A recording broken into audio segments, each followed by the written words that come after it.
cette paracha de Bo, par laquelle que nous lisons, commence où va se trouver les 3 dernières plaies qui vont venir sur Pharaon et l'Égypte.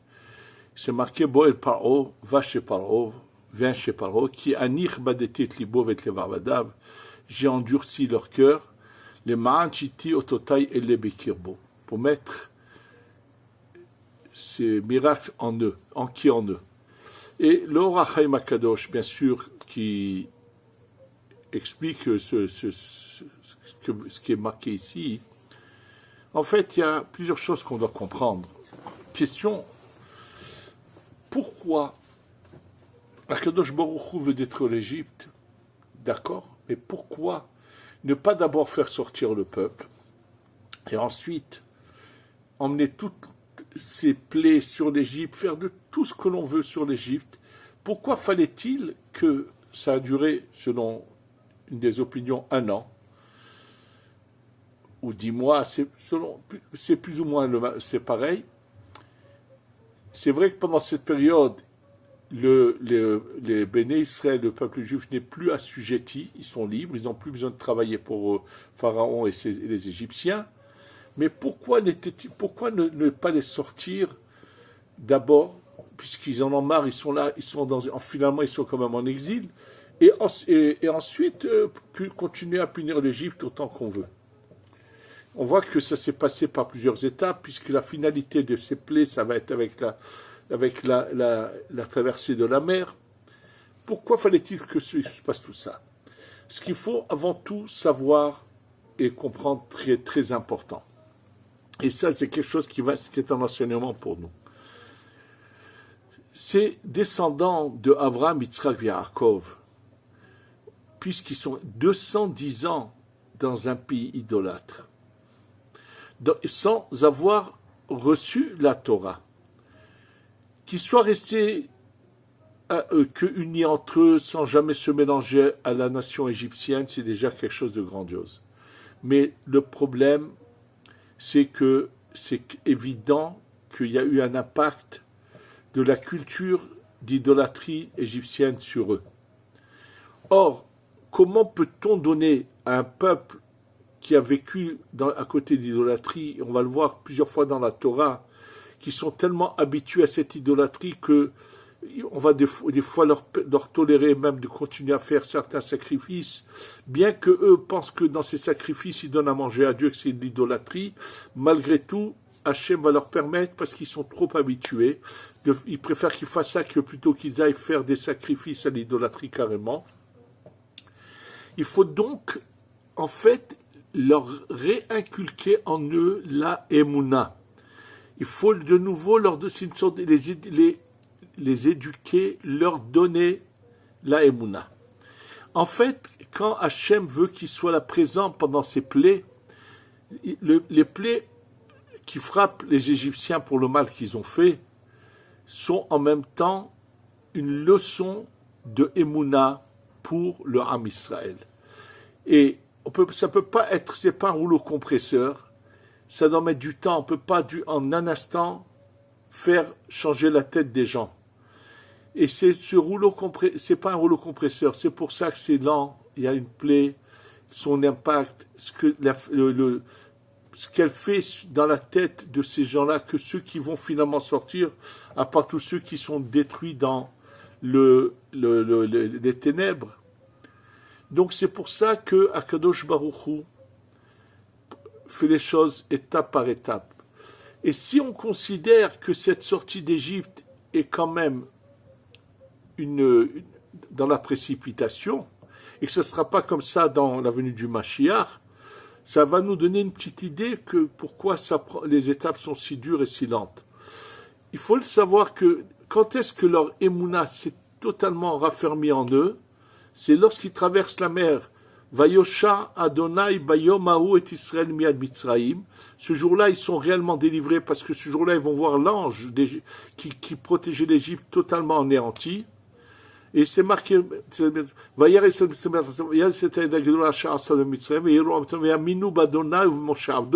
marqué, ils ont cru en Hachem et dans son serviteur Moshe. Ça veut dire que, là, ils savaient qu'il y a un Dieu, c'est lui qui les a sortis. il y en a bien un qui a fait sortir sa statuette qui est passée dans la mer. Nous savons qu'il y a eu quand même il y en avait qui étaient encore attachés à cette idolâtrie. Ça veut dire que malgré cette période de 10 mois ou 1 an, pendant lesquels ils assistent à ces choses qui sont vraiment, où on voit qu'il y a un pouvoir divin, puisque même les Égyptiens, qui étaient les plus gros sorciers, ont dû avouer à un moment donné, ça c'est Etzba Elohimi, c'est le doigt de Dieu. Ça veut dire, eux n'étaient pas capables de faire la même chose. Donc, le but essentiel qui était là, c'était de leur inculquer, de leur faire pénétrer en eux la Emouna. Je voudrais vous rappeler ce qu'a dit le Or HaChaim HaKadosh. C'est marqué que lorsqu'ils sortent, ils arrivent à l'extrême, ils sont descendus presque à l'extrême, c'est-à-dire ils ont descendu 49 niveaux d'impureté, et ils risquaient aussi de descendre encore d'un niveau à irrécupérable. Dit le Or HaChaim HaKadosh, s'ils étaient dans ce dernier niveau où ils sont irrécupérables, et ce dernier niveau, c'est justement celui de la négation totale de Dieu. Ça veut dire de vouloir renier, de pas vouloir dire qu'il n'y a pas de Dieu. C'est vraiment la négation totale. C'est ça le 50e niveau. Dit le Or HaChaim HaKadosh. C'était vrai en Égypte, ils étaient entrés dans ce niveau, ils étaient irrécupérables, parce que la Torah n'avait pas encore été donnée. Mais une fois que la Torah est donnée, même celui qui descend à ce plus bas niveau peut en sortir.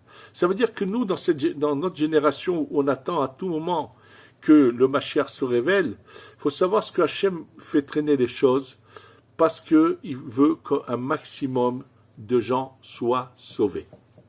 Et là, c'est pour ça que donc plus on arrivera à diffuser la Emouna à tous ceux qui ont une chance d'être sauvés, qui pourront être sauvés. C'est sûr qu'on va faire aller plus vite l'étape de la délivrance. Et là, c'est l'occasion d'expliquer quelque chose. Comment se passent les choses, vont se passer les choses, et comment nous devons de toute façon dire aux gens des choses exactes et non pas j'ai entendu tellement de choses et on m'a demandé de nouveau de répéter comment les étapes de cette délivrance vont-elles se passer. Ce qu'il faut avant tout savoir, j'ai entendu quelque chose j'étais choqué d'entendre ces termes-là. Quand j'ai eu l'occasion de parler de la résurrection des morts, qui va avoir lieu pas tout de suite, mais d'abord le Mashiach arrive. Quand je dis que le Mashiach arrive, il faut savoir que de quelle forme, sous quel aspect, de quelle manière on le sait, on ne sait pas, il y a plusieurs possibilités. Il y a aussi une option où on entend un grand son de chauffard, le 3e temple descend. Bon, on ne sait pas dans les détails. Mais combien de temps après? Pas beaucoup après, puisqu'on est en fin de parcours. Il y a la résurrection des morts. Et là, les gens m'ont dit qu'ils ont entendu, je ne sais pas qui leur a enseigné ce genre de choses, que comme ils ont entendu parler de Gilgoul, il sert de réincarnation, ils ont imaginé que c'est la même personne qui peut revenir plusieurs fois. Et leur question était dans ce cas-là, lequel de tous ces Gilgoulim va se relever? Et je ne savais pas qu'il y avait eu des gens qui avaient pu dire de telles erreurs, de telles bêtises. Le plus méritant se lève. C'est faux, c'est faux, c'est faux, je vous le dis tout de suite. Je peux vous dire les mots du Zohar, de toute façon, qui vont en coordination avec les termes de l'Agmara. L'Agmara nous parle de quelques âmes qui seront arrivées à l'extrême sans avoir voulu revenir. Et ces âmes, c'est marqué qu'elles sont brûlées et elles deviennent de la cendre sous les pieds des tzadikim dans la prochaine étape. Il est évident qu'il y a une image ici, que ça veut dire que même qu'elles soient brûlées, elles vont quand même avoir un rôle quelque part, pas au même niveau que les autres, mais elles auront quand même, c'est-à-dire au niveau des âmes. Le Zohar se pose la question, C'est quelques rares âmes qui n'ont pas eu ce mérite-là. Que se passe-t-il avec leur corps? Puisque ce corps-là n'aura pas une âme pour se relever. Et là-dessus, Dieu nous dit le Zohar, que ces corps-là se relèveront. Il n'y a pas un seul corps qui ne se relève pas. Et ceux dont l'âme, ces quelques rares exceptions dont l'âme a été brûlée, Hachem crée d'autres âmes pour les mettre dans ces corps. Et ces corps-là, c'est-à-dire que tous les corps se relèvent. Il est vrai qu'il est dit que ceux qui prêtent avec intérêt risquent de provoquer que leur corps, malheureusement, ne se relève pas. Qu'est-ce qui se passera, puisque dans le Zohar, apparemment, tous les corps se relèvent, il se passera quelque chose, un événement, soit que ce sera plus tard, soit que ce soit différemment, il y aura quelque chose qui se passera, parce qu'ils auront fait des choses très graves, comme prêter avec intérêt. Oui, c'est quelque chose de terrible, où il y a encore d'autres choses qui peuvent provoquer cela. Mais ce qui ressort du Zohar, c'est que l'âme peut être brûlée et non pas le corps. Et je voudrais pour cela vous rappeler cet enseignement du Harizal. La Gemara dans Masechet Eruvin, Dafnun Dalet, parle de Rabbi Pereda. Rabbi Pereda s'était donné comme objectif de prendre quelqu'un qui habitait dans son environnement, qui était considéré comme un simple, quelqu'un qui n'est pas capable de comprendre quoi que ce soit. Je ne sais pas exactement, mais il fallait je ne sais pas comment il arrive à cette conclusion. Il a décidé de lui enseigner la Torah. Et en cherchant à lui enseigner à celui que personne voulait s'en occuper, il s'est rendu compte qu'il fallait qu'il lui répète, seulement s'il lui répète 200 fois la chose, après 200 fois, il lui dit, alors maintenant redis-moi ce que je t'ai enseigné. Ah, il était capable de répéter l'enseignement, il l'avait acquis, ça lui restait en tête. Mais alors tous les jours, pendant un moment de la journée, Rabbi Pereda se sacrifiait pour cette personne, s'asseyait avec lui, je ne sais pas combien de temps ça prenait, et il lui répétait son enseignement 200 fois. Et la Gemara de nous raconter qu'une fois, pendant qu'il enseigne à cette personne-là, quelqu'un vient et il parle avec Rabbi Pereda qui doit aller bientôt à un mariage et lui demander à quel moment, ou je ne sais pas ce qu'il lui a demandé. Maintenant, lui, celui à qui Rabbi Pereda enseignait, quand il a entendu que le Rav allait partir au mariage, il savait par expérience que si on ne doit pas répéter 200 fois la chose, ça ne le pénètre pas. Et vous allez me dire, mais comment c'est possible qu'il faut que 200 fois, sinon, s'il ne comprend pas, comment, pourquoi. Sachez qu'il s'agit de quelqu'un qui avait sur lui ce qu'on appelle une clipa, une écorce mauvaise, qui empêchait la Torah de pénétrer. Et le fait que Rabbi Pereda répète ça 200 fois, après 200 fois, ça brisait cette clipa, cette écorce, et les choses pénétraient dans la tête de cette personne. Donc, ce jour-là, Rabbi Pereda, quand il finit les 200 fois, il lui dit, alors répète-moi. Il lui dit, je ne sais pas. Pourquoi? Mais tous les jours, après 200 fois, tu sais? Oui, mais comme j'ai entendu que j'allais partir à un mariage, donc j'ai imaginé que ça n'allait pas arriver jusqu'à 200 fois, j'ai arrêté de me concentrer, parce que je pensais que ça ne servirait à rien. Il lui a dit, tu sais quoi? Je ne vais pas au mariage. Allez, tu restes et on va recommencer. Il a de nouveau répété 200 fois. Une voix du ciel est sortie et a dit à Rabbi Pereda, qu'est-ce que tu veux, Rabbi Pereda? Ou vivre 400 ans, puisque 400 fois il a enseigné ce jour-là, ou bien que ta génération ait le Olam Haba. Il a dit, je veux que ma génération ait le Olam Haba. Et là, la voix du ciel lui a dit, ta génération aura le Olam Haba et tu vas également vivre 400 ans. C'est ça ce qui lui a été dit, la voix du ciel lui a dit. Oui, il a vécu 400 ans, Rabbi Pereda. Et là, le Harizal pose la question suivante. Il dit, je ne comprends pas. Moshe Rabbeinu, qu'on n'a pas plus grand que lui dans l'histoire, c'est marqué Dora Midbar, Elo Helek le Olam Haba. La génération du désert n'a pas de part au Olam Haba. Comment c'est possible que la génération de Rabbi Pereda aura l'Olam Haba. En fait, la question est un peu plus profonde. Il est certainement dans cette génération où vivait Rabbi Pereda, il y avait pas mal de gens qui étaient des fauteurs, qui étaient des gens mauvais. Comment se fait-il que, parce que Rabbi Pereda a fait quelque chose d'extraordinaire, eux ils auraient l'Olam Haba? Et où est la justice? Et là, le Harizal nous explique que c'est pas du tout ça l'intention. Que c'est pas ça ce que veut dire la Gemara, sa génération, ça veut pas dire ceux qui vivent avec lui dans la même génération, pas du tout. Il nous explique, le Harizal, que, en fait, les âmes du peuple d'Israël de ces 6000 ans, c'est-à-dire que toutes les personnes du peuple d'Israël qui ont vécu pendant ces 6000 ans, sont regroupées par une racine, comme un tronc d'arbre, qui a des branches et des petites branches avec des feuilles. C'est comme un tronc d'un tzaddik qui a 600 000 âmes qui dépendent de sa neshama. Lui, son âme à lui est la racine de 600 000 âmes qui vont vivre pendant les 6000 ans. Il y a beaucoup de tzaddikim qui ont comme ça.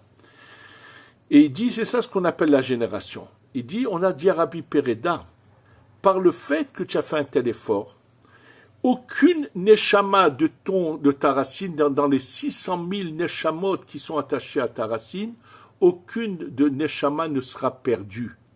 Il y a des racines où il y a quelques neshamot qui sont perdues, comme je vous l'ai dit, qui peuvent être brûlées et qui deviennent de la cendre sous les pieds des tzadikim. Et c'est ça ce qu'on lui a dit, que lui, que les neshamot qui sont attachés à lui, elles reviendront jusqu'à que toutes, il n'y aura aucune de perdue. C'est-à-dire que il y en a un quand celui qui n'a pas réussi, celui qui vient après, peut l'aider à c'est-à-dire rattrape le neshama qui est venu avant, mais toutes ces neshamot et tous ces corps-là, bien sûr, se relèveront.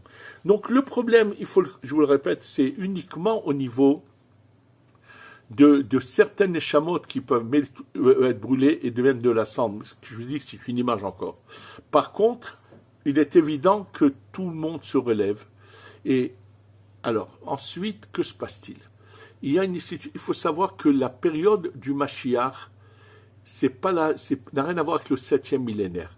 C'est dans ce 6e millénaire qu'il y a les Yemot HaMashiach, la période du Mashiach, qui doit durer 200 ans.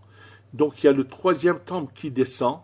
Pendant cette période de Mashiach, il va se passer bien sûr la résurrection des morts. On va emmener des sacrifices. Ce 3e temple qui est complètement spirituel va nous aider petit à petit à nous changer, nous métamorphoser. Il est évident qu'il y en a qui iront directement pour remonter, écouter au Gan Eden des cours d'Akadosh Baruch Hu. Ceux qui veulent le voir n'ont qu'à regarder le Rabbi Elimelech de Lijinsk dans son livre Noam Elimelech, qui parle de cela, de ce qui se passera quand la venue du Mashiach viendra, et il raconte comment les choses se passeront. Et là-bas, le Rav Elimelech de Lijinsk, dans Parashat Vayikra au Shmini, il ramène que le Mashiach ramènera au bord de l'eau tous ceux qui auront voulu de la fortune, mais il dit qu'après le Mashiach et les tzadikim montent écouter des Shuv au Gan Eden.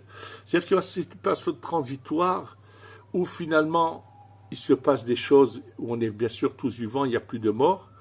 Et il est évident que ceux qui habitent ici, qui sont en Eretz au moment de la venue du Mashiach, ont la chance d'être les premiers à goûter à cette délivrance, et que ceux qui sont en Chutz Laaretz arriveront qu'après.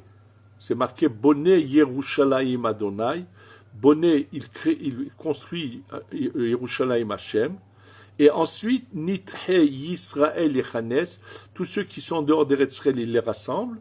Et après, c'est marqué Arofel Lishbour Elev, il guérit les cœurs brisés, ce sont les endeuillés, par le fait qu'il fasse revivre les morts. Donc il y a une période qui dure jusqu'à presque la fin du 6e millénaire. Et là, il y a un grand jugement. Pourquoi y a-t-il ce jugement? Parce qu'il faut le savoir, qu'une personne qui a fait des mitzvot, qui a fait tout ce qu'il fallait dans sa vie, quand elle meurt, le corps est dans la terre, et c'est que la Neshama qui monte au Gan Eden qui est récompensée. Son corps n'est pas récompensé, mais il faut qu'un jour il soit récompensé, ce corps. C'est pour ça qu'il se passera à ce moment-là un jugement qu'on appelle Yom Adin Agadol Vanora, un grand jugement, où là, le corps va revenir comme il était et il va pouvoir être récompensé de ce qu'il aura participé avec son âme à toutes les mitzvot, à tout ce qu'il a fait dans sa vie. Donc les étapes, on ne les connaît pas dans les détails, mais on est en train d'arriver dans ces étapes. C'est pour ça qu'il y a eu, le départ a été, comme je vous l'ai déjà dit, le retour de la terre d'Eretz Israël revient à ses propriétaires, le peuple juif. Je vous l'ai dit au nom de Rabbi Zaftaya qui le mentionne dans les écrits du Harizal, que c'est ça ce qui se passe, c'est la première étape. Et comme je vous l'ai dit, comme c'est marqué dans les Sha'ar, Kilo Bechi Pazon, ça ne sera pas dans la précipitation. C'est pour ça que les choses se font lentement. Malheureusement, on a eu des souffrances terribles maintenant pour apparemment activer les choses. Mais je reviens à ce que je vous ai déjà dit. Si on arrive, et ça, il y a un grand réveil aujourd'hui, à essayer d'expliquer autour de nous, à convaincre autour de nous les gens d'ouvrir les yeux, de se rapprocher plus d'Hachem, on pourrait écourter cette période pour que tout de suite, qu'à tout moment de maintenant, cette délivrance commence et que déjà ce Pessah qui va venir, nous puissions faire comme cette paracha en parle, puisque la sortie d'Égypte a été à la suite du sacrifice de Pessah. Et c'est marqué qu'il y a une correspondance. Donc, il faudrait que cette année, on puisse enfin faire le Korban Pessah et qu'on puisse passer à cette étape suivante.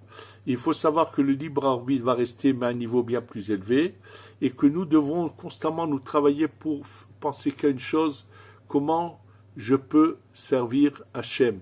Hachem veut qu'on jouisse de ce monde, mais de la bonne manière, sans adultère, sans aucune erreur qu'il ne faut pas faire. Et je voudrais juste finir par quelque chose que j'ai compris, que chez beaucoup de gens, il y a eu un mélange qui s'est fait. Les gens m'ont demandé, est-ce que les femmes font les shovavim? On aura fait des listes de jeunes à faire, je ne sais pas beaucoup, sur différentes fautes. D'abord, que veut dire le mot shovavim? Le mot shovavim, ce sont les premières lettres des parachiotes, depuis Shemot jusqu'à Mishpatim. Shemot, Vaera, Bo, Beshalach, Yitro, Mishpatim. Les premières lettres font le mot shovavim. Le Harizal nous explique qui est venu en Égypte à l'esclavage égyptien. Ce sont toutes les âmes qui sont nées par la perte de semences de Adam Arishon pendant 130 ans.